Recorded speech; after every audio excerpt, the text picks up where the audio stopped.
Right, nerds. Doing another one based on prompts. Hive Scum Secret Santa. Gage over there on the Discord sent me these words. Oh, where's it gone? Bollocks. I will make something and then I'll stick it in the post to somebody else who's on the Secret Santa list. Do they make one for me? Or are they doing someone else? I don't know. Find out, won't I?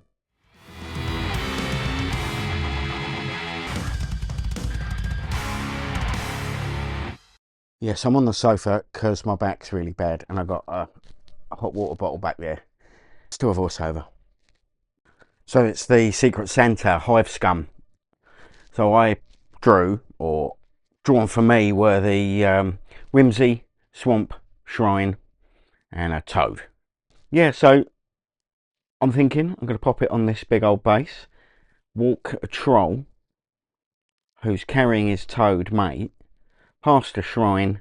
Got an idea for Whimsy, extra bit of Whimsy, we'll see how that goes.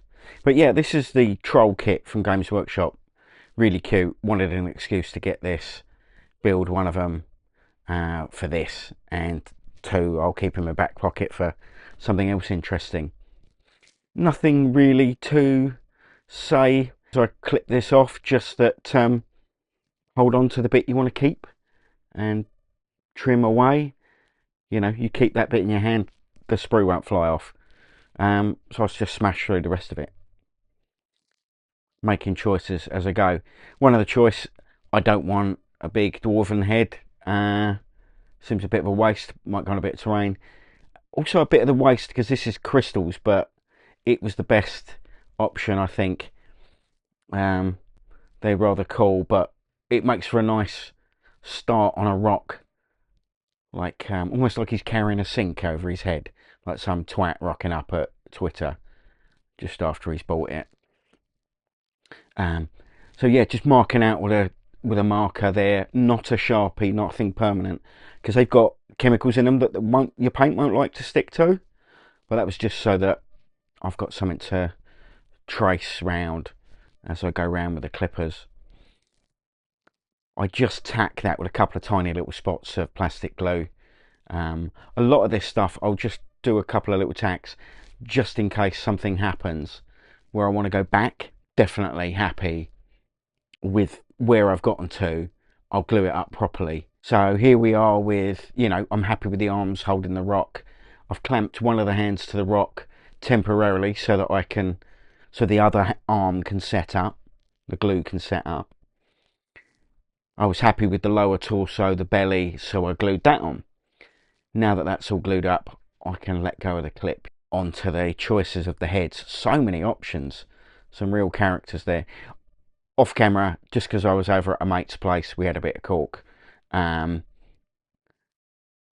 could make a mess over at the studio. I just threw a bit of super glue around. So that's just black and white, and then I've slapped some brown washes over the top. Yeah, I scorched his bum, little black bum. I scorched that up with the lighter there. You don't have to use one with kittens on, but you know, obviously they work better.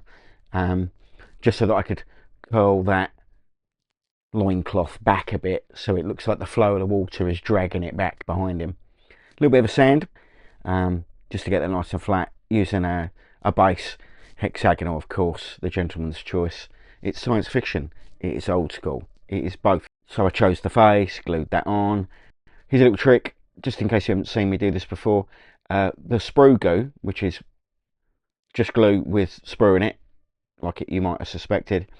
Put a little dab of that on there, and then with the untouched, undiluted stuff, just feather the edges out so that you get the blob will set up nice and hard, but you smooth the edge off, so you haven't got like a blob on top. So here we go, I'm back onto the rock. I'm going to, from his base, from that old project, I painted it up as a bit of fun. It sat on the side, gathered a bit of dust, cleaned it up just so you can see what's going on here. I'm not precious, as you might have guessed. He says, sawing it off of the base. I had my fun doing it. I'm going to have fun again now. It lives again. So here we go. Yeah, that's just a hobby saw going around the edge, peel off all the old cork until I get to this kind of slightly rubbery pond water stuff. So we dig this little fella out so that we can see what we're working with. Lovely. And now I can just offer it up into there. Keep dry fitting stuff. That's the key with kit bashes. Just keep offering it up, have a look, see if it still works.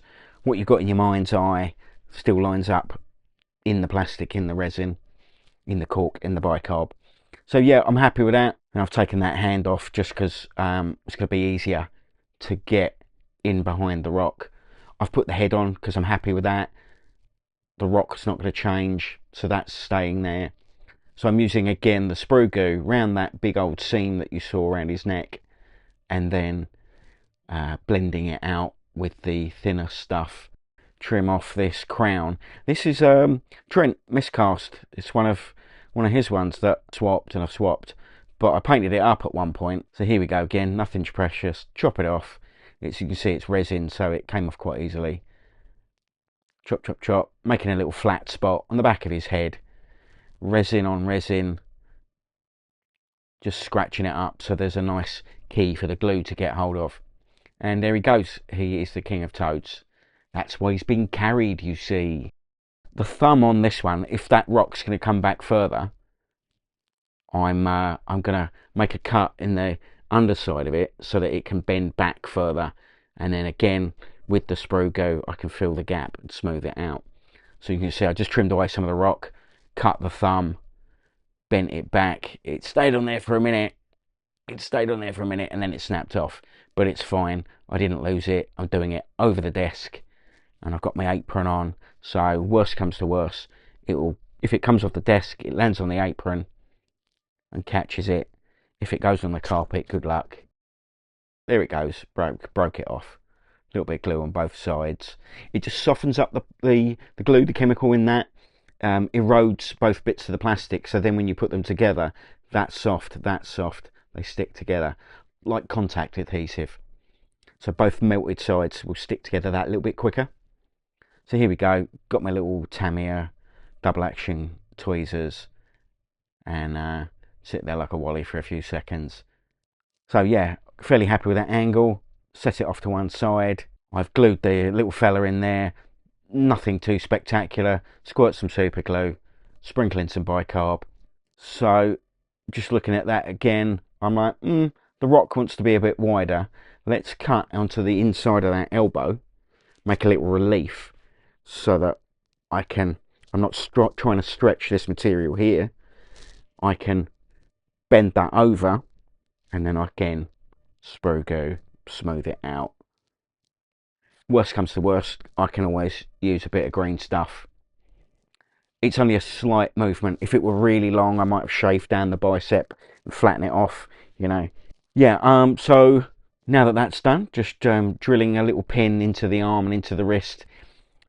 Not necessarily for strength in the long run, but just so that I can pop it on and off that much easier as I'm working on this, should I want to take it off. Oh, you're right there, mate. You're showing everybody your bum on. I'll try and crop in a bit.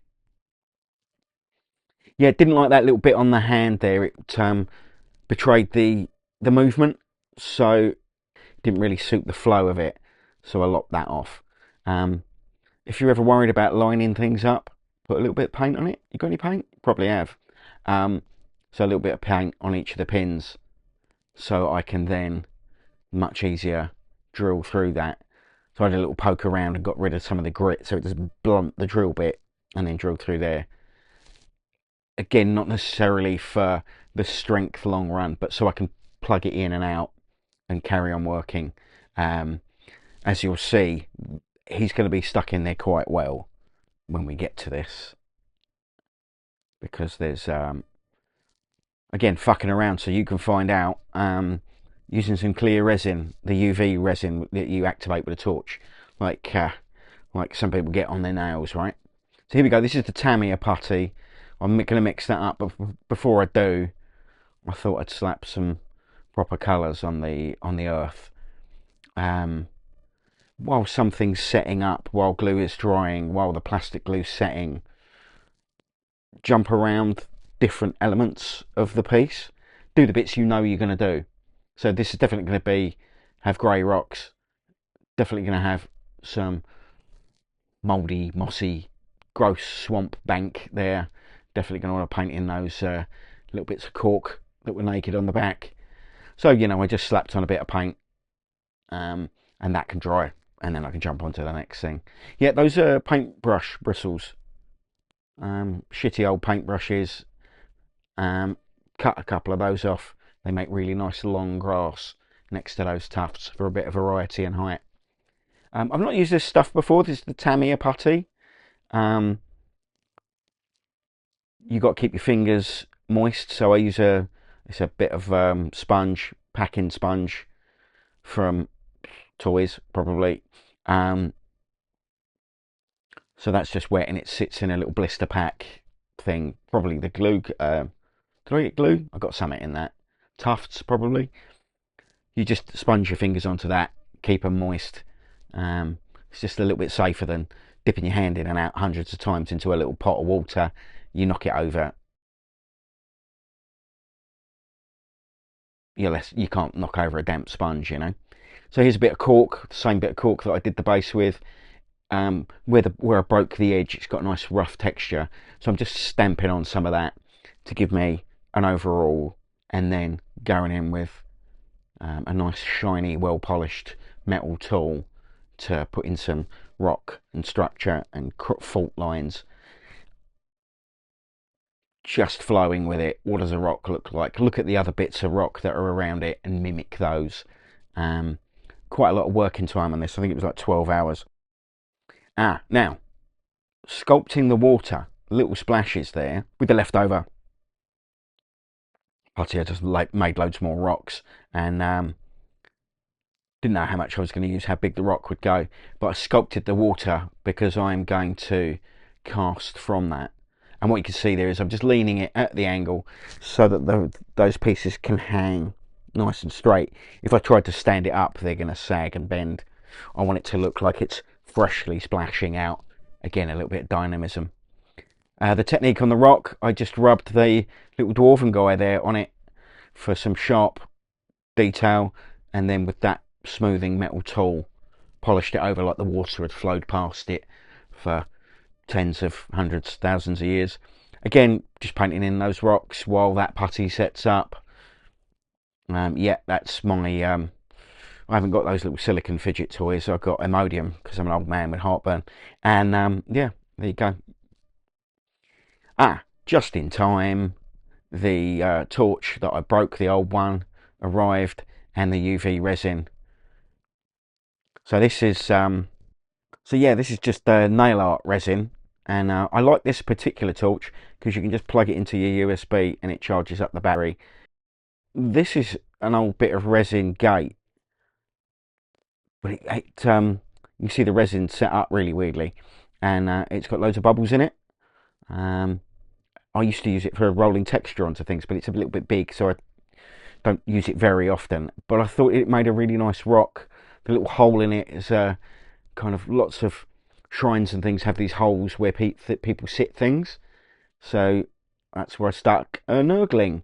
And there he is. I completely forgot to paint him later on. Got carried away with the troll. But you can see I put a little bit of plastic glue down there, the sprue glue, so for a little bit of slime coming out. And then again, just slapped on some more grey paint while the putty was setting up. So yeah, I got to wait for that. Run out of things I can do. Glued down some dead bits. Those are dead bits that Annie Bad Squigado gave me. I helped her pack in for Salute, and she gave me some bits. There's your mushrooms. Boom, 3 of them. And I primed up the troll. I stuck a bit of purple into the grey primer that I was doing the rocks with, just so that he had a different tone. I wanted, you know, wanted it to stand out. It helps you visualise what's going to happen. You'll see I go for quite a purpley tone. Now, the reason I sculpted the water was because I was going to use this stuff. This is a 2-part silicone putty. It's really greasy, really oily. you can see the shine on the stuff, and on the bottom of the pots it comes in. So you've got to be really mindful if you use this stuff near your toys, near your hobby, near your desk. Any of that stuff gets on anything you want to paint, the paint won't stick. Anything I do touch will get a wash with warm soap and water very gently with a very soft brush. Very difficult to show you what I'm doing, but you get the idea. I'm pushing it on to the droplets. You can see there it just squished out there, and I'm reshaping it around it. It's got a good, well, don't know how long, 5-10 minutes. It's quite cool at this time of year, so it goes off that little bit slower. So I'm just shaping it there so that I can, when I peel it off, I can put my UV resin in there. This stuff is a lot softer than the hot melt Umaru, or however you say that stuff. The one you drop in hot water. That's quite stiff. I knew that I was going to want to wrap it round these, and it would go in between the fingers and wrap around the toady little guy there. I've had this stuff for years. It lasts. It's good for, you know, things that have got, if you want to do a head, you can pop the whole head in there, but you can pull it out by the neck, and where the head gets wider, obviously, it will still pop out. Whereas with the Oimaru stuff, that can be really difficult, and you can tear bits off. Also, I knew that I could get the UV torch in there that much easier with this stuff, because I can flex it a little bit.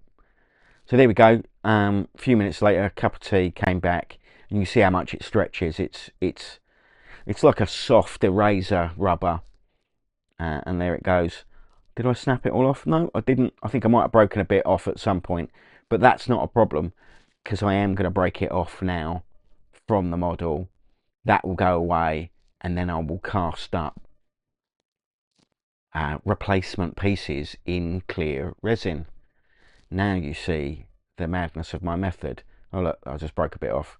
See the way it pings off as I cut it there? It shatters almost. So I can wiggle some bits out. Just giving it a little blow there to get the loose bits out. And I work around with a knife. It's fine. Any scratches and things on the stone bit are fine. Add to the look, and I make sure I cut away from the fingers into the in towards the rubbery stuff that the toad is sitting on. Right, there we go. Just poured a bit of the UV resin into the silicone piece. I've got a little bit of a bubble in the tip of one of them, but I'm not overly worried. You can usually pop them, or you can see I've got the lighter there to warm the resin. As you warm it, the bubble rises, comes to the surface, and then pops. But I didn't really want to scorch the silicone. Sorry, keep getting my head into shot here. So you can see the torch, I'm just shining it onto the resin. As I've pulled it out, obviously it was a little bit sticky on the other side where the UV is not fully penetrated. So I just pop it out into that tray so that I don't get silicone all over my desk.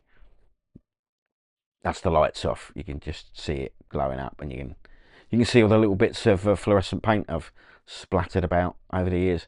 So there we go. You see it's a bit messy. It will take a clean up. You can cut it while it's not 100% cured. It's weird. Some bits will shatter. Some bits are quite almost gummy still. So, you know, and if it breaks, as I do actually, I just pour another bit of UV into the silicone and cast up another little bit. That's it, sanded a little bit. You can see it looks a little rough. Just got a little saw blade that goes on a scalpel handle. I wish I could tell you where I got these from, but yeah, it's dead handy. It's just really nice and thin. So I cut a relief all the way around. Then when I snip with my cutters, that relief line means that the the fault in the resin, it will shatter. It's more likely to shatter in that score line that's gone all the way around. You know, like when you score plasticard, you score it on one side, give it a little flex and it snaps. Very similar principle. I think I made a couple of extra ones to have a splash that goes up a little bit more. You can see how matte some of those are, but just drizzling a little of the silicone over them, and then, like I say, moving it around with that silicone tool. Yeah, so in the cork there, I just cut a little USB sized hole, so the torch would stand up, so I don't have to hold it. Oh, and I've accidentally made a tiny rabbit, haven't I? Oh, you don't know what that is? Go and ask your mum. No, don't. Kids, don't do that. You shouldn't be watching this, because I fucking swear all the time. Kids, no. Go. Fuck off. Fuck off. While other bits are setting up, while bits are by the window, I just splashed a bit of red on there. Painted in some of the corpses, blood and gore and bone on the dead cattle beast thing that's been eaten, devoured by piranha or whatever else has got in it as it crossed the river. Again, adding to the tension of the piece, that why is the toad not swimming along? Why has he got a troll doing it? Well, it's because you get eaten if you go in the river, isn't it? Just getting a sense of the piece now. Like these trolls on the box art, they've got that creamy coloured off-white yellow belly and the blue skin. I went for, as you will see, a much brighter colour. I like the red, so I've got the red and the green on the soil and the slightly mouldiness, and then I go for a magenta, as you see on the big guy. But before I get to the magenta, I'm just putting some pale sand down, and then a little bit of yellow in it, just to give it a bit more saturation on the loincloth and the wrist bits there. So this is a chimera colour magenta with a little bit of purple, and I thin it down and paint it about, and then wet blend. You might see the brush just pop over there, look, to grab a bit of water, thin it down. So I'm just stirring up from the ground up, from the lower section up rather. I'm washing it in and just wet blending it across. So the arm's quite a punchy colour, and then a thinner one lower down where it's getting darker, and I want the purple undertone to show through a little bit more. Very thin, I go around the edge of the cream stuff just so there's a bit of a blend there, glazing it on, just a tint, and then paint. It's paint by numbers. It's not a painting video really, this one, it's just a building one. Talking a little bit about the concepts of what I'm doing with my colours. You know, the green and the magenta are across the colour wheel from each other, so there's a nice contrast there. The cool colours of the stones and rock, and the water being translucent, showing through. Let some of the cool rock colours shine out, and the red is close to the troll colour.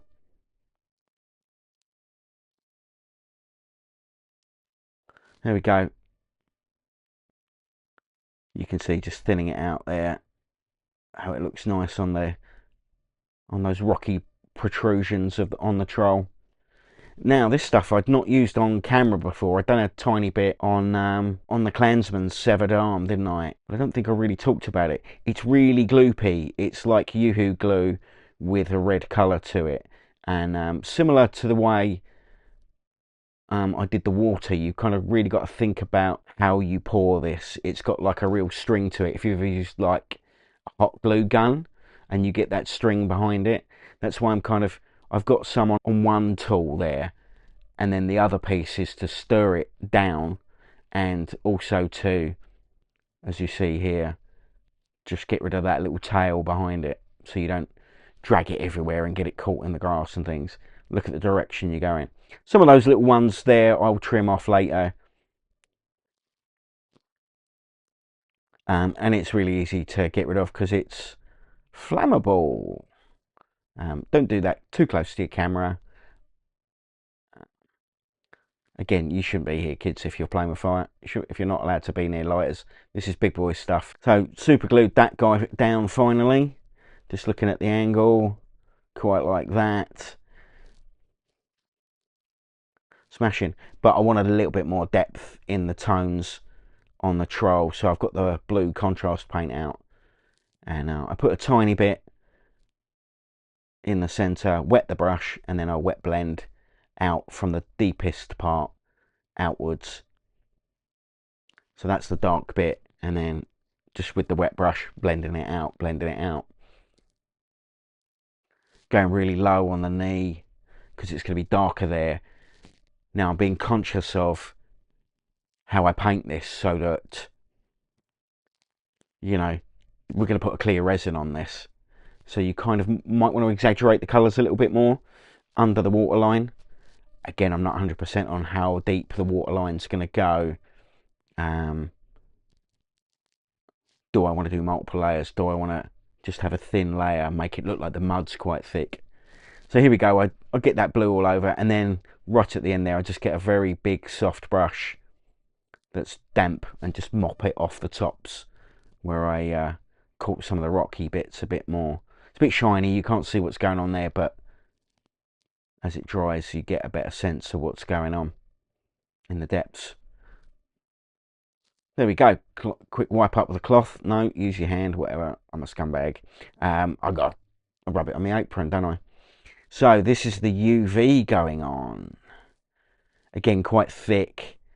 So I stay quite low and quite close to the surface, allowing it to settle out. I'm going to do, I think I'll do a couple of very thin layers, and then I come back again later to do some more kind of swirling effects. So I'm just going round and seeing how it settles. I know I'm not going to do it all in one because I don't want the resin to do anything weird. Resin, as it sets, it warms up. There's an exothermic reaction. There we go, bit of dramatic lighting. So this is me just fooling around with it a bit. So I'm putting it down around the front of the legs and the loincloth, and I also put it around the fronts of some of those rocks, and then I drag it backwards, and then I let it set a little bit, and then I ramp it up and almost sculpt it as it's setting, so you can see this kind of like rivulets and a sense of flow as it goes around the rocks. So it's flatter at the front, but as it goes further back and twirls around the legs. So I just whipped off the tape there, and I'm making sure that it's cured around the edge. Around the back there was a little bit of a miss. So here we go. This is these are the cast bits, and I trim away at them again, and a little blob, like I said earlier, of the UV resin on them, and that sets up and it glues it on. You could use super glue, but I didn't want to just wanted to make sure it's not going to have any effect on that, goes yellow or anything weird. So you can see there's still a little opaque, those larger ones. But again, water, as it flows quickly, you get more bubbles. So there's the UV and the little silicone tool, just putting the tiniest blobs there, and then guiding it between the fingers, letting gravity help. You see I keep propping it up at an angle and making sure it's going to settle, or giving myself a chance of having it settle where it wants to. There was one bit where it leaked out, and while I'm looking at it from above, it had snuck out, and I think probably this one where it leaked out and went down the troll's hand, and it looked like it had dribbled down rather than poured out at speed. So so I trimmed that away. So you can see, just I did the front, now doing the back, making a puddle so that it looks like our little toady mate there. So his bath was sloshed from one side to the other as he's being carried across the swamp. Ah, there we go. That's that little leak I was talking about. It just got away from me. But before it's entirely set up, it comes away. I think it took a bit of the paint off the hand on the troll, but it was easily patched up. Now I'm just putting the UV resin on the silicone tool, and while my camera freaks out, and just smoothing off some of the last of the drops. I did put a tiny wash of purple, very thin glaze, over the water, just to kind of mimic some of the internal reflection. Just give it a little bit of visual interest. It looked quite plain. And yeah, there you go. I mean, if I'd have spent 100 more hours rather than probably 4 painting it, that could have been a competition entry. You know, I'm doing it rough and ready, fast and dirty, as a learning process. Oh, you can see a bit of the purple on those splashes there, right?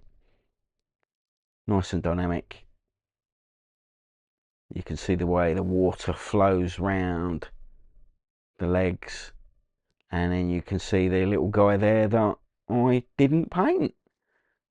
Will I do that before I post it? Probably. Or will I just stick it in the box and say, you can do it, mate, Merry Christmas? I had lots of fun doing that. Yeah. You know, if you got a real project in mind, have a go, do a rough one, do it quick. You'll be less precious. Do it with action figures, do it with pound shop toys, and you know, give fewer fucks. I don't know what's left. So yeah, that was the Hive Scum Secret Santa. Have you signed up? It's too late now, probably. Yeah, it's worth doing. This is 2 videos. This is 2 videos in a row that I've done from prompts from cards or random generators. Because Gage at Hive Scum just sent me a message on the Discord. That's where you sign up, by the way, if you want to do this real quick or next year. So he just sent me those keywords, and off you go, and you do whatever you like. Yeah, it's good fun. I'm quite liking the restrictions of doing that. You know, there's always restrictions in the hobby, like how good are you? How many kits can you afford? How many hours do you want to put into it? But having them externally put on you is quite an interesting thing. Like, go, okay, you're only allowed 2 colours. That's quite an interesting one. That's one that I've done before on a warband. Just using glazes. Don't use layers. All kinds of odds and sods. Try giving yourself some artificial restrictions. Get a chart, roll a dice. There's probably other people that have, you know, it's not. I've not come to a revelation, but ask your friends. You know, what projects of mine have you seen that you liked? What should I do more of? You keep doing this, do that instead, mate. You've done loads of blue ones. How about a yellow one? Can you even see him in the dark there? I just recorded all of that without my glasses on. I don't know if any of that was in focus. That looks more in focus. Or is it just because I'm closer to the computer? Tit. Oh, on the way out, you know, you click in the next video, like, subscribe. 5 words of algorithmic appeasement.